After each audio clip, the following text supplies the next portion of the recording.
ఇప్పుడు తెలుగుదేశం ప్రభుత్వం వచ్చింది గదా! నెల రోజులవుతుంది గదా! మీకెలా అనిపిస్తుంది? చాలా బావుంది. ప్రజలు హ్యాపీగా ఫీల్ అవుతున్నారు ఫస్ట్. ఒక హ్మ్. సైకో పరిపాలన నుంచి మనకి ఫ్రీడమ్ వచ్చింది. హ్మ్. ఆ పరంగా చూసుకుంటే వాడు చేసిన అకృత్యాలు గానివ్వండి, అరాచకాలు గానివ్వండి, ప్రతి ఒక్కటి ప్రస్తుతానికి అందరేంటంటే ఈ నెల రోజుల నుంచి ఉపశమనం ఫీల్ అవుతున్నారనమాట. హ్మ్. ఒక దరిద్రుడి నుంచి మనకు విముక్తి కలిగింది. ఇప్పుడు కరెంట్ ఛార్జీలు ఎలా పెట్టారు, ఇసుక దోపిడీ ఎలా జరిగింది, every scam is getting out బయటికొచ్చేస్తున్నాయి అనమాట.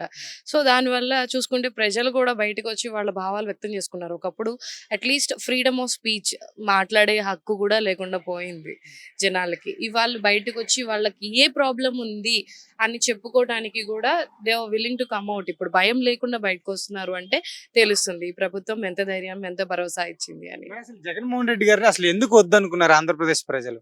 యాక్చువల్లీ ఫస్ట్ ఎందుకు కావాలనుకున్నారో చెప్తాను నేను. హ్మ్. ఒక్క ఛాన్స్ తండ్రి లేని పిల్లోడిని నాన్న చనిపోయాడు. సింపతి వర్కౌట్ చేశాడు. హ్మ్. లాస్ట్ మినిట్‌లో ఇంకో సింపతి కోసం వాళ్ళ బాబాయిని చంపేసి చంద్రబాబు నాయుడు గారు చంపేశారన్నారు. నెక్స్ట్ వచ్చేసి కోడికత్తి డ్రామా ఆడాడు. ఇవన్నీ చూసి నిజంగా జగన్మోహన్ రెడ్డి దగ్గర ఒక చాలా మంచి వర్క్ ఉందేమో, జనానికి నిజంగా కష్టపడతాడేమో, వీళ్ళేమన్నా దోపిడీలు చేస్తున్నారేమో, అందుకే ఇతని మీద ఇలాంటి కక్షపూరిత రాజకీయాలు చేస్తున్నారేమో అని ఒక్క ఛాన్స్ అంటున్నాడు కదా! ఇచ్చి చూద్దాం అని చెప్పి జనాలు ఇవ్వడం జరిగింది. హ్మ్. అంతే తప్పించి అతనంటే ఏదో అభిమానం కొద్ది కాదు. ఏదో ఒకసారి మార్పు చూద్దాం ఎలా ఉంటుంది. వన్ ఛాన్స్ అంటున్నాడు. పాదయాత్ర చేసాడు. మరి ఆ రోజు పాదయాత్ర చేసేటప్పుడు అందరికెళ్ళి ముద్దులు పెట్టుకున్నాడు. హ్మ్. ఒక్కసారి సీఎం అయిన తర్వాత ఎక్కడన్నా ఎవరికన్నా ముద్దు పెట్టడం చూసారా పోనీ? హ్మ్. దగ్గరికెళ్ళటం చూసారా? పరదాలు కట్టుకొని ఎళ్తాడు. ఈయనొస్తాడంటే చెట్లు నరికించేయాలి. పరదాలు కట్టాలి. పోలీసులు కట్టాలి. పోలీసులకి దరిద్రం ఏం పట్టిందో నాకర్థం కాలేదు. వాళ్ళు పోలీస్ జాబ్ చేయడానికున్నారో, మరి జగన్మోహన్ రెడ్డికి ఊడిగం చేయడానికున్నారో అయితే అర్థం కాలా. హ్మ్. సో, అతన్ని అలా చూసి జనాన్నిచ్చారు ఛాన్స్. ఏం చేశాడు? కుక్కని తీసుకొచ్చి సింహాసనం మీద కూర్చోబెట్టినట్టు అయింది. అందరి నెత్తిన బాదుడే బాదుడు కార్యక్రమం పెట్టాడు. మాట్లాడితే నేను సంక్షేమ పథకాలిచ్చాను. ఆ బటన్ నొక్కాను, ఈ బటన్ నొక్కాను అంటాడు గానీ, ఏం చేశావు? ఇప్పుడు ఒక రూ. 10 ఇస్తున్నావు అంటే, రూ. 100 వాళ్ళ దగ్గర నుంచి ఎలా వెనక్కి తీసుకోవాలనేది నువ్వు చూస్తున్నావు ఆల్రెడీ. ముందుగా డిజైన్ చేసుకొనున్నావు. కానీ పడుతున్నాయి కదా! పోలవరంలో 6,090,00,00,000 స్కామ్ బయటపడింది. ఎలక్ట్రిసిటీ డిపార్ట్‌మెంట్ దాని గురించి చూసుకుంటే 47,000,00,00,000 ఆ స్కామ్ బయటపడింది. ఇవన్నీ ఎక్కడికెళ్ళిపోతున్నాయి? ప్రజాధనంతో ఋషికొండ మీద కట్టుకున్నాడు. రోజా వచ్చి చెప్పింది అది ఆళ్ళది సీఎం జగన్మోహన్ రెడ్డి గారికి అని చెప్పేసి.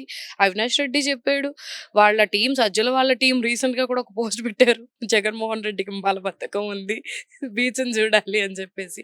సో, ఇవన్నీ మీకు మీరు చెప్పేసి ఇవాళొచ్చేసి అవి ప్రజల కోసం కట్టినయి టూరిస్ట్ భవనాలు ఎలా చెప్తారు మీరు ప్రజాసొమ్ముతో టూరిస్ట్ భవనాలు? ఏ ఎంపీ కోరుకున్నాడు? లేకపోతే ఏ ఎమ్మెల్యే కోరుకున్నాడు? ఢిల్లీ నుంచొచ్చే కేంద్రం ఎవరు కోరుకున్నారు? అంత లగ్జరీ లైఫ్ కావాలి ఉండే 1, 2 రోజుల కోసం. ఎవరి కోసం కట్టారు ఆ భవనాన్ని? ప్రజావేదిక కూల్చేటప్పుడు మాత్రం అది ప్రజల కోసం కట్టిందని గుర్తు రాలేదు. ఇవాళ ఋషికొండ జోలికెళ్ళడానికొచ్చేస్తే మాత్రం అర్థమైపోయింది. సో, ఇతను చేసిన అరాచకాలకి చాలా వరకు వెక్స్ అయిపోయి జనాలు అవన్నీ చూసి ఇంక నాకు ఈడెప్పుడు దిగిపోతాడని చాలా వరకు ఎదురు చూసారు తెలుసా చెప్పాలంటే. ఎదురు చూసారు. ఆ డే వచ్చింది. అయిపోయింది. అయిపోయి గూడా ఇవాళ కొత్త ప్రభుత్వం స్టార్ట్ అయ్యి 1 మంత్ అయింది. ఈ 1 మంత్‌లో వాళ్ళు ఎంత అపోజిషన్ చూపించాలని ట్రై చేసినా, అసలు వాళ్ళకి అపోజిషనే లేదు. 11 సీట్లు ఇచ్చి కూర్చోబెట్టాం. ఎందుకు అడుగుతున్నారంటారు మేడం? మాకు హోదా ఇవ్వండి అని జెప్పేసి. అంటే మా వోడికి జగన్ మావయ్యకి ఏంటంటే పాపం ప్ర ప్రత్యేక హోదా తీసుకురావడం అయితే చేత కాలేదు హ్మ్. అమరావతికి. అదెటు చేత కాలేదు. కేంద్రంకెళ్ళి కూడా వాళ్ళని అడగడం చేత కాలేదు నిలదీయటం. ఇక్కడన్నా నిలదీద్దాము ప్రతిపక్ష హోదా కోసము. అదేమన్నా పడేస్తారేమో అని చెప్పి కొంచెం వెయిట్ చేశాడనమాట. నువ్వు కేంద్రంకెళ్ళి కాళ్ళు పట్టుకొని అదే ప్రత్యేక హోదా అడిగుంటే నీకు కనీసం అపోజిషన్ అన్నా మిగిలేది. నువ్వు నీ కేసుల కోసము, నీ స్వలాభం కోసం నువ్వు కేంద్రానికెళ్ళావు, ఢిల్లీ ఎళ్ళావు కాబట్టి నీకు అపోజిషన్ కూడా లేకుండా కూర్చోబెట్టారు జనాలు. ఇప్పుడు మరి జగన్‌మోహన్ రెడ్డి గారు ఎమ్మెల్యే పదవికి రాజీనామా చేస్తున్నారంటున్నారు గదా! అసలేంటి? చేసేమనండి. అది గూడా దరిద్రం వదిలిపోయిద్ది. నెక్స్ట్ టైమ్ అసల బాబోయ్! చూడలేం అసల. అసెంబ్లీకి ఎటు వచ్చి ఏం చేయాలని చెప్పి అని అడుగుతున్నాడు గదా! ఒక ఎమ్మెల్యే అడిగే ఇదేనండి. జనాలు నమ్మి గదా గెలిపిచ్చారు అతన్నక్కడ. మరి పులివెందుల్లో అతను వాళ్ళ ప్రజలే గదా ఓట్లేసారు. నువ్వు అక్కడ ఎమ్మెల్యే స్థాయి హోదాలో ఉండి నువ్వు నీ ప్రజల కోసం పోనీ నీ పులివెందుల కోసం నువ్వేం చేయగలవో చెయ్యి వచ్చి.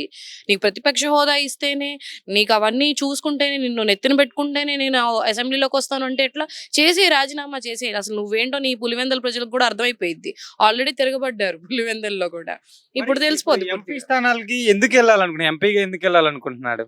ఎంపీగా ఎందుకెళ్తున్నారంటే, ఇప్పుడు వీళ్ళ మీద కేసులున్నాయి గదా! మరి. ఆల్రెడీ ఎంపీ స్థానంలో ఉన్న అవినాష్ రెడ్డి వీళ్ళ తమ్ముడు మెయిన్ కల్ప్రిట్. వివేకానంద రెడ్డి గారి హత్య కేసులో. మరి వీళ్ళందరూ కనీసం కేంద్రం దగ్గర కనీసం కనపడతా ఉంటే మనకు కనికరం కలిగిద్దేమో అని చేస్తారు. వాళ్ళ వల్ల ఒరిగేది ఏమీ లేదు ఈ రాష్ట్రానికి. వాళ్ళకున్న 11 ఎమ్మెల్యేలు కానీ, 4 ఎంపీలు కానీ ఈ రాష్ట్రానికి ఒరిగేది ఏమీ లేనే లేదు. మరి ఈ రోజు వైఎస్ జగన్మోహన్ రెడ్డి గారి మీద కేసు ఫైల్ అయింది కదా, A3 మీద. అసలు ఏంటి, అది నిజమా? మరి ట్రిపుల్ ఆర్ గారు వాళ్ళ ఎంపీగానే చేశారు కదండి. గత ప్రభుత్వంలో చూసుకుంటే వాళ్ళ ఎంపీ. ఆయన ఎందుకు బయటకు వచ్చారు? నిజాయితీ లేదు, నీతి లేదు కాబట్టి ఆ గవర్నమెంట్ లో బయటకు వచ్చారు. వాళ్ళు చేసే అరాచకాలన్నీ కూడాను బయటికి తీసుకొస్తున్నారు, చూపిస్తున్నారు. వాళ్ళని ఏకటం స్టార్ట్ చేశారు, వాళ్ళని బయట స్టార్ట్ చేశారు కాబట్టి ఆయన నోరు నొక్కేయాలని చెప్పేసి చెప్పాను కదా ఇందాక, ఫ్రీడమ్ ఆఫ్ స్పీచ్ లేదు ఎవరికి అని చెప్పేసి అట్లానే పాపం ట్రిపుల్ ఆర్ని గారు చేయాలనుకున్నారు. ఆయనని అక్రమంగా అరెస్ట్ చేపించారు, చంపేయాలనుకున్నారు. మరి ఆయనే చెప్పారు స్వయంగా, నాకంటూ ఆ రోజు రాత్రి చంద్రబాబు నాయుడు గారు కనుక రెస్పాండ్ అవ్వకపోతే నేను బతికేవాడిని కాదు అని చెప్పేసి క్లియర్ గా చెప్తున్నారు ట్రిపుల్ ఆర్ గారు. మరి అలా చేసిన అతన్ని ఇప్పుడు పర్సనల్ గ్రడ్జ్, నీ పార్టీ వాడి మీదే నీకు ఎదురు తిరిగాడని నువ్వు పర్సనల్ గ్రడ్జ్ పెట్టుకొని అరెస్ట్ చేపించి ఆ లాకప్ డెత్ చేయించాలనుకున్నావు, నువ్వు చేయించాలనుకున్నావు. మరి అలాంటిది ప్రజలు నీకు ఎదురు తిరిగితే బతుకుతారా? సో ఆయన రావటం, ఆయన కేసు పెట్టడం కూడా చాలా కరెక్ట్. A3గా కాకుండా A1 గా పెట్టుంటే బాగుండేది. బట్ ఇతను ముసుగులో ఉండి చేయించాడు కాబట్టి బ్యాక్ సైడ్ ఉండి ఓపెన్ లో, సో ముందు ఉన్న అధికారుల మీద A1 A2గా పెట్టారు. ఇప్పుడే కదా స్టార్ట్ అవుతుంది, ఇప్పుడే కొంచెం కొంచెం ఇంజెక్షన్ స్టార్ట్ అవుతుంది జగన్మోహన్ రెడ్డికి. రాబోయే 6 నెలల్లో మొత్తం అన్ని కేసులు తిరగరాస్తారు, స్కామ్లు అన్ని బయటపడిపోతున్నాయి. అన్ని అస్సలు ఎలా అంటే జగన్మోహన్ రెడ్డి బయటికి కూడా రాలేడు. మరి ఈ కేసులో ఒక డాక్టర్ ఉన్నాడు, ఒక పోలీస్ ఉన్నారు, లాయర్స్ ఉన్నారు. అసలు వీళ్ళందరూ మన ప్రజలకు కానీ ప్రభుత్వానికి పని చేయకుండా జగన్మోహన్ రెడ్డి గారికి ఎందుకు పని చేశారంటారు? జగన్మోహన్ రెడ్డి గారు చెప్తున్నాం కదండి, ఎదురు తిరిగితే చంపేయడాలు.